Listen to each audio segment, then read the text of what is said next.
Bonjour à tous et bienvenue sur Fiscalite. C'est avec un réel plaisir que je vous retrouve aujourd'hui avec une nouvelle vidéo pour vous donner quelques astuces afin de pouvoir monter votre business plan de manière cohérente. D'entrée de jeu, je me présente pour ceux qui arrivent pour la première fois. Je suis Erwin Nadège, entrepreneur web comptable indépendant et je propose sur cette chaîne les résultats de mes recherches et mon expérience aussi en entreprise en tant que comptable et fiscaliste. Aujourd'hui, nous parlons du business plan. Déjà, il faut savoir que le business plan, il n'y a pas une façon. Le business plan se montre de plusieurs manières. Donc, ce que je vais vous présenter aujourd'hui, ce n'est pas pour vous dire que voilà absolument comment ça se passe. Je vais vous donner une structure du business plan, mais il y a plusieurs structures. Il faut aussi savoir que pour monter un bon business plan, il faut avoir fait une bonne étude de marché. Si vous avez fait une mauvaise étude du marché ou si vous n'avez pas du tout fait d'étude de marché, votre business plan aura un problème. Il ne sera pas cohérent. Vous aurez des difficultés à certains niveaux. Quand j'ai dit ça, je vous aussi dit que le business plan, ce n'est pas un document à garder au fond des tiroirs, puisque c'est quelque chose qui coûte à l'investisseur.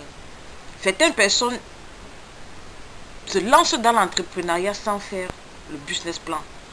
Pourtant, le business plan va vous permettre d'orienter votre projet et de toucher toutes les zones qui pourraient se révéler un frein à court, à moyen ou à long terme. Donc la réduction d'un business plan est une étape à laquelle on ne peut échapper quand on lance son entreprise. Et surtout si on veut faire une levée de fonds. Si vous voulez faire une levée de fonds, vous aurez besoin d'un bon business plan. Donc dans cette vidéo, je vais donc vous donner quelques clés pour rédiger un business plan cohérent et complet qui sera un véritable atout pour votre société. On commence donc directement par la définition du business plan. C'est quoi le business plan? On l'entend partout, business plan. En fait, business plan ou plan d'affaires, c'est la même chose. Vous entendez plan d'affaires, vous entendez business plan, vraiment, ça se réfère à la même chose. En effet, c'est un document qui présente de manière précise le projet de l'entrepreneur. Donc, c'est un document qui détaille votre projet. Qui détaille votre projet vraiment, comment on dit, détaillé dans les moindres... qui donne les moindres détails de votre projet. On ne peut pas faire l'économie d'un business plan, que ce soit pour vous-même ou pour convaincre les investisseurs. Donc, il doit donner une image claire de votre entreprise ou de votre projet d'entreprise. Donc, voilà ce que je peux dire du business plan. Il y a plusieurs autres définitions, mais voilà, je préfère me limiter ici. Maintenant, parlons des objectifs du business plan. Pourquoi rédiger un business plan? Donc, le business plan a des objectifs à la fois internes et externes. Et sur le plan interne, le business plan permet de poser la stratégie de votre entreprise, la direction vers laquelle vous voulez que votre entreprise aille. Ce business plan ne doit pas être considéré comme une contrainte inutile, mais comme l'occasion de réfléchir vraiment en profondeur sur votre projet, de vous rendre compte de vos lacunes potentielles, de vos faiblesses, et de vous rendre compte de vos lacunes potentielles, de vos faiblesses, de ce que vous pourriez changer, des forces sur lesquelles il faut capitaliser.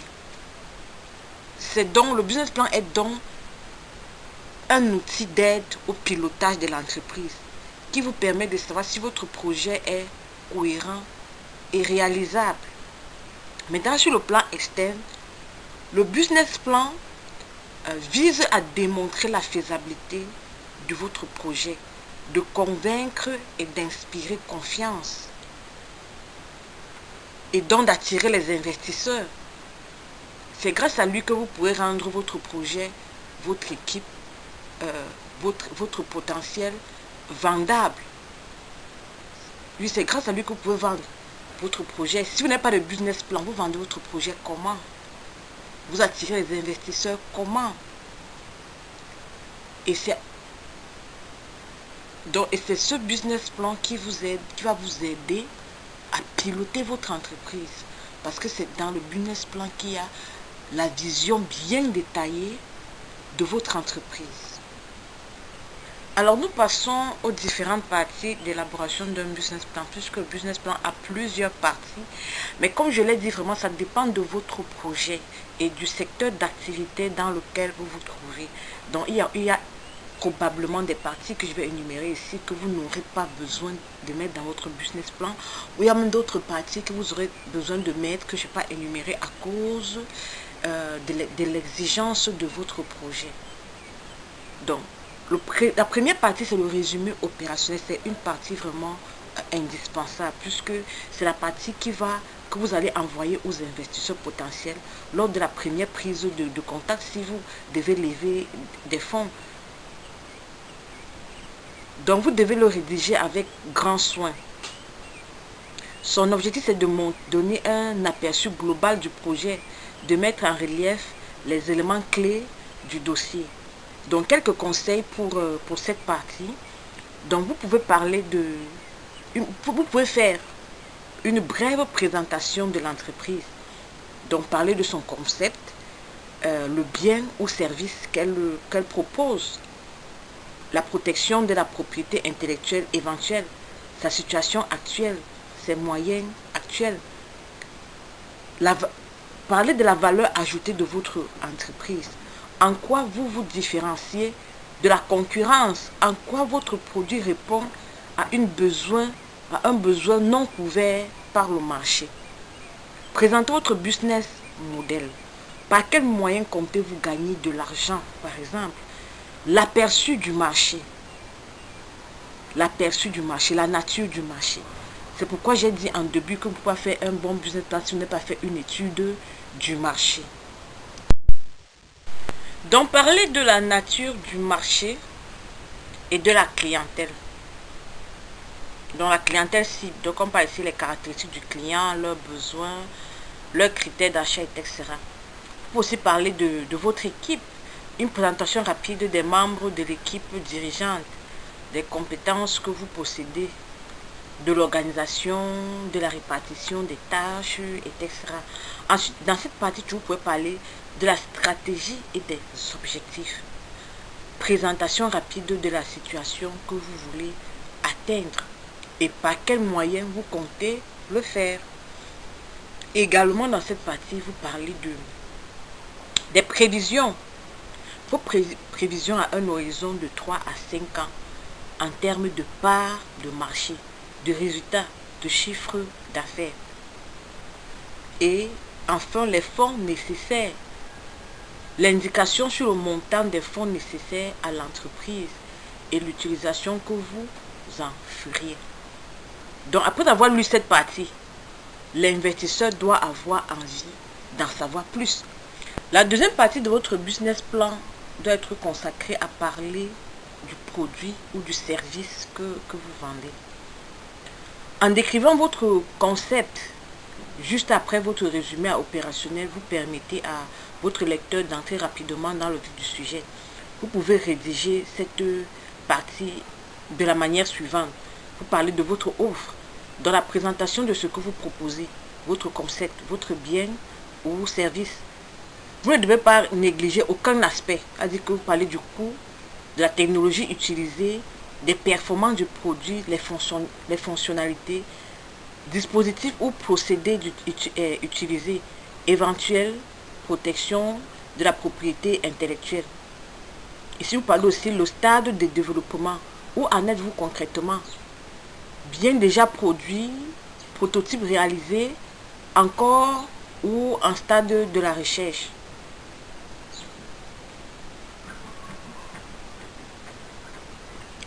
Ensuite, vous parlez des plus-values de votre offre.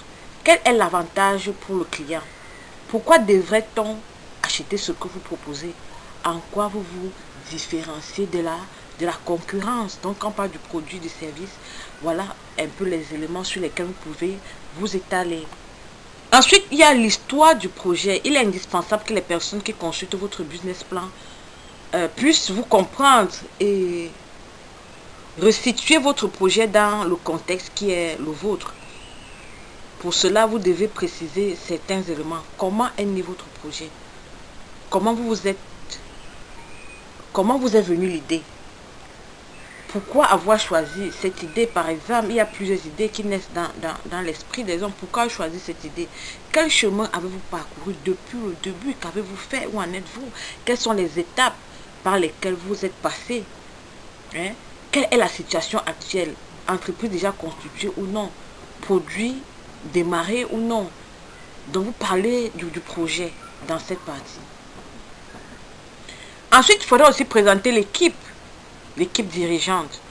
Donc, cette partie a pour vocation de décrire plus en détail les membres de l'équipe dirigeante, qui sont souvent au-delà du concept. Votre plus grand atout face à un investisseur. Il faut montrer que votre équipe est complémentaire et qu'elle permet d'assurer toutes les fonctions. Finance, marketing, production, vente, RH, etc. Qui sont les membres de l'équipe? Il faut les citer. Quelles sont les compétences, leurs atouts, leurs forces, leurs motivations? Comment sont réparties les tâches, les rôles, les responsabilités? Même s'ils ne font pas partie de l'équipe interne, il est important d'indiquer si vous travaillez avec des personnes extérieures ou comme un avocat, un expert comptable, etc. Ou des techniciens indépendants. Il faut préciser ces choses. La cinquième partie devrait être consacrée au marché. Donc, si cette partie n'est pas correctement rédigée, impossible d'être crédible aux yeux des investisseurs. C'est pour ça que j'ai dit qu'il faut faire au préalable une étude du marché. Parce que cette partie permet de montrer que votre entreprise répond bien à un besoin, à une demande et qu'elle a donc une raison d'être. C'est dans cette partie que qu'entre en scène votre étude du marché. Justement, c'est ici que vous avez détaillé l'étude du marché. La nature du marché, il est important dans cette partie de commencer par bien définir votre marché cible et son environnement. Le grand secteur où se situe votre projet, biens de consommation, semi-durable, biens durables, services, etc. Le secteur d'activité primaire, secondaire, tertiaire. Le marché précisément, sa taille, sa localisation géographique, les caractéristiques de ce marché, ces tendances, évolution ici quand on parle des tendances, c'est l'évolution de la technologie, de la demande, de l'offre, la taille du marché en hausse, l'accessibilité de ce marché, est-ce qu'il y a des barrières à l'entrée? Il faut parler de ça. Et dans l'étude du marché, quand on parle du marché, vous ne devez pas oublier la clientèle. La clientèle que vous ciblez, le client final, son âge, son sexe, sa situation professionnelle. Est-ce que votre produit s'adresse aux chômeurs ou est-ce que ça s'adresse à une catégorie de personnes? Il faut préciser les besoins des clients. Que recherche le client? Quelles sont ses attentes? En quoi vous allez répondre à ses besoins? La segmentation du marché. La logique d'achat des clients. Le panier moyen. Comment l'achat est effectué? La sensibilité à différents critères. Bon, les raisons qui motivent l'achat. Donc ça, c'est l'étude du marché qui vous donne tout ça. C'est quand vous faites l'étude du marché que vous avez tous ces détails. La sixième partie, qui est la concurrence, est aussi un point qui résulte toujours de l'étude du marché. Donc, ici, il faudra prouver qu'il y a de la place pour votre entreprise sur le marché. Pourquoi vos concurrents ne répondent pas ou suffisamment à la demande? Vous pouvez commencer peut-être par préciser si le marché est plutôt monopolistique ou oligopolistique, pour ensuite présenter en détail les concurrents que vous devez affronter. Donc si vous ne faites pas d'études du marché, vous n'allez pas connaître ces choses. Vous n'allez pas connaître. Maintenant, dans les concurrents, il y a les concurrents directs. Il faudra citer les concurrents directs, donner les chiffres, Leur chiffre d'affaires, si vous connaissez les chiffres d'affaires qu'ils ont réalisés, il faut donner. Leur rentabilité, il faut le donner. Mais si vous ne connaissez pas, dites juste, c'était juste les concurrents. Présenter leurs produits, leur positionnement, leur stratégie, ainsi que leurs forces et faiblesses. Ce n'est que comme ça qu'on sait que vous avez vraiment étudié, que vous êtes vraiment sérieux dans votre démarche. Les concurrents indirects, ici ce sont ceux qui font dans les produits de substitution, qui ne font pas exactement dans le même service que vous faites, mais ils font dans un service de substitution. Bon, les nouveaux entrants possibles. Peut-être que vous avez des informations selon lesquelles il y a d'autres personnes qui vont aussi entrer dans le marché comme vous. Donc, il faut les citer aussi dans cette partie. Et tout ça, comme je vous le dis, c'est dans l'étude du marché que vous aurez toutes ces informations. La septième partie que je vous propose dans ce business plan est réservée à vos objectifs. Donc, il est important de montrer aux investisseurs que vous avez des objectifs clairs et réalisables pour votre entreprise. Donc, c'est vraiment l'objet de cette partie. Donc, ici, définir votre calendrier. Donc, vos objectifs en termes de planning, calendrier des investissements, de la production, de la mise en service, de la commercialisation. Donc, même si ce n'est pas pour les investisseurs, même pour vous, c'est important de mettre sur écrit vos objectifs. Les objectifs économiques, ce que vous visez en termes de part de marché. Quelle part de marché est nécessaire pour survivre sur le marché, pour faire des bénéfices? Quelle part de marché visez-vous? Quelle part de chiffre d'affaires et de rentabilité? En fait, quel chiffre d'affaires est-ce que vous voulez réaliser? Quelle est la rentabilité que vous voulez avoir? Les objectifs en termes de chiffre d'affaires et de rentabilité. Donc, il faut les définir dans cette partie. Ensuite, on parle de la stratégie. Quand vous avez des objectifs, il faut penser à la stratégie. On n'a pas des objectifs et puis c'était bon. Quand on a des objectifs, il faut bien avoir des stratégies pour atteindre ces objectifs. Donc, cette partie doit décrire la vision à moyen terme que vous avez de l'entreprise. Elle est décisive car elle prouve que vous n'avancez pas au hasard, mais au contraire, guidé par une ligne directrice forte. En somme, il s'agit de décrire comment vous comptez atteindre vos objectifs. Je l'ai même déjà dit, c'est une redondance. Donc, les moyens et ressources dont vous disposez pour atteindre vos objectifs. Est-ce que vous souhaitez poursuivre le même produit ou vous diversifier? Vous souhaitez rester sur le même marché ou viser plus large, même aller à l'international? Votre développement passe-t-il par une croissance interne, externe, par des prises de participation dans d'autres entreprises? Les partenariats, les alliances que vous visez, le type de management, organisation, gouvernance que vous souhaitez mettre en place. Les mesures que vous allez mettre en place pour contrôler le développement de l'activité et effectuer des corrections éventuelles. Donc, il faut définir toutes ces choses dans la stratégie. La neuvième partie est réservée au plan opérationnel de votre projet. Donc ici, il faut montrer l'application concrète de votre stratégie et définir les coûts de chaque étape. Vous voyez un peu. Donc, si vous êtes une entreprise industrielle, par exemple, il faudra parler du lieu de fabrication. Et quand on parle du lieu de fabrication, est-ce que c'est un espace que vous allez louer? Est-ce que c'est un espace que vous allez acheter? Si oui, ça coûte combien? Le planning de fabrication. Qui fabrique? Est-ce que c'est vous? Est-ce que c'est un sous-traitant? Si c'est les sous-traitants, quelles sont les relations que vous avez avec ces sous-traitants? Les fournisseurs de matières premières, est-ce que vous vous en connaissez déjà? Est-ce que vous avez déjà les désirs, les factures pro forma de ces fournisseurs? La longueur du cycle de fabrication, le stock nécessaire pour la première production, l'investissement nécessaire et les besoins liés au cycle de production. En fait, ça va vous coûter combien?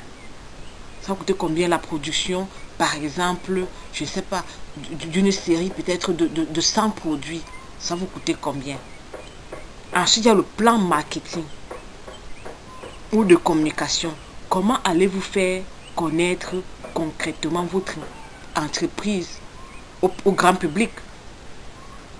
Comment est-ce que vous allez le faire? Quel budget sera alloué à ce poste? Il faut le dire. Enfin, la commercialisation, le système de distribution prévu, la politique de prix. Donc, il faut définir ces choses dans le plan opérationnel.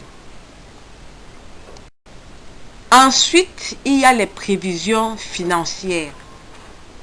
Les prévisions financières, ça c'est vraiment une partie casse-tête. C'est une partie casse-tête pour ceux qui veulent faire le business plan parce que, voilà, ça relève vraiment de la comptabilité pure.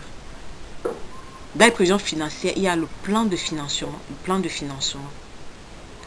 Donc, ce plan de financement compare les besoins financiers aux ressources disponibles et montre ainsi combien d'argent vous avez besoin.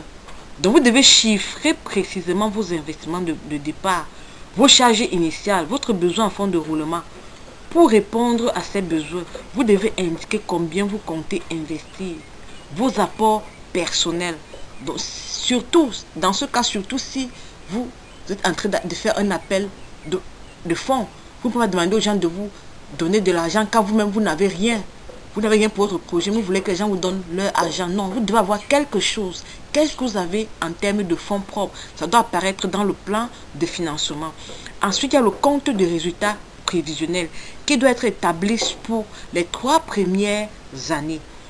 Et ce compte doit dégager le résultat prévisionnel sur les 3 années, les 3 premières années, en fait la rentabilité prévisionnelle. Et enfin, il y a le plan de trésorerie qui permet de suivre mois par mois les rentrées et les sorties d'argent. Vous voyez, donc ces 3 éléments ne doivent pas manquer dans votre business plan. D'ailleurs, c'est l'une des parties les plus importantes parce que après toute la lecture, toutes ces lectures, généralement les gens quand ils ont besoin de plan, on cherche seulement là où il y a les chiffres. On veut voir de quoi vraiment il s'agit en termes de chiffres, ce que c'est, ce que votre projet vaut en termes de chiffres. Bon, ensuite, il y a les statuts. Cette partie n'est pas à minimiser parce que quand on vous dit les statuts comme ça, quelqu'un peut se dire, ah, je peux m'en passer. Donc, il faut expliquer dans cette partie pour quelle forme juridique vous avez opté ou bien vous allez opter et pourquoi. Vous devez vraiment expliquer parce qu'il y a des gens qui sont vraiment qui font vraiment attention aux détails. Donc, si vous tombez sur des gens qui font attention aux détails, ce détail peut vraiment les intéresser. Est-ce que vous allez travailler seul? Est-ce que vous aurez des associés? Est-ce que c'est un contrôle désiré sur l'entreprise? Les perspectives de transmission, responsabilité totale ou limitée du dirigeant, la fiscalité, l'image que vous voulez avoir. Ces choses, il faut expliquer, il faut détailler. Si vous choisissez une SAR unipersonnelle, expliquez pourquoi. Est-ce que c'est les membres de votre famille qui sont dans la SAR? Est-ce que c'est un groupe d'amis? Un groupe de techniciens? Un groupe d'experts dans votre secteur? Détaillez, expliquez. Ça peut intéresser ceux qui font attention aux détails. Ensuite, il faudra parler des facteurs de succès et de risque. Qu'est-ce que j'entends par facteur de succès et de risque? Donc ici, il faut définir les points essentiels qui vont conditionner votre succès et ceux au contraire qui peuvent vous conduire à votre échec. Donc, quand vous montrez aux investisseurs que vous avez conscience des risques et des menaces qui peuvent entraver votre projet, vous démontrez par la même occasion que vous avez la lucidité qui vous donnera toutes les clés pour surmonter ces obstacles. Ce n'est pas comme si vous avez fixé rendez-vous avec les clients sur le marché ou comme si les clients n'attendaient que vous. Donc, quand vous montrez que vous êtes conscient des risques qui sont sur le marché, ça veut dire que vous êtes un entrepreneur lucide. Vous n'êtes pas aveuglé, vous êtes lucide, vous n'êtes pas aveuglé par votre projet. Vous n'êtes pas en train de vendre un rêve. Donc, vous savez même, vous avez fait une bonne étude du marché, vous savez vraiment de quoi vous êtes en train de parler. Parce que c'est pas comme si vous êtes le seul à voir. Deux fois, même quelqu'un prend votre projet, lui connaît déjà il a déjà étudié même ce genre de projet, il connaît déjà les dangers, les risques de ce projet. Peut-être qu'il est même déjà un acteur dans le projet, un projet semblable, il connaît déjà les risques. Quand vous montez un business plan, vous faites comme s'il n'y a pas de risque, comme s'il n'y a pas de danger, comme si il n'y a que les avantages, comme s'il n'y a que les... Comme si le succès la route du succès est toute tracée devant vous. Vous n'êtes pas lucide, vous n'êtes pas sincère, vous n'êtes pas vrai. Donc cette partie est très importante. Enfin, la dernière partie, ce sont les annexes. Les annexes, vous pouvez mettre dans les annexes tous les éléments qui démontrent, qui donnent une information supplémentaire sur votre projet. Par exemple, les CV des membres de votre équipe, les photos ou documents techniques relatifs à votre produit ou service, les documents concernant la propriété intellectuelle de votre marque, les contrats que vous avez déjà signés avec certains clients ou les partenariats avec certains fournisseurs, les éventuelles, justement là, les éventuelles lettres d'intention de commande de certains clients. Alors nous sommes à la fin de cette vidéo. Je remercie sincèrement de tout cœur tous ceux qui sont restés jusqu'à la fin. La meilleure chose que vous pouvez faire pour cette chaîne, comme j'ai l'habitude de le dire, c'est de partager cette vidéo dans vos différents réseaux sociaux. N'hésitez pas à me laisser vos appréciations en commentaire et vos questions. D'ici là, portez-vous bien. Au revoir.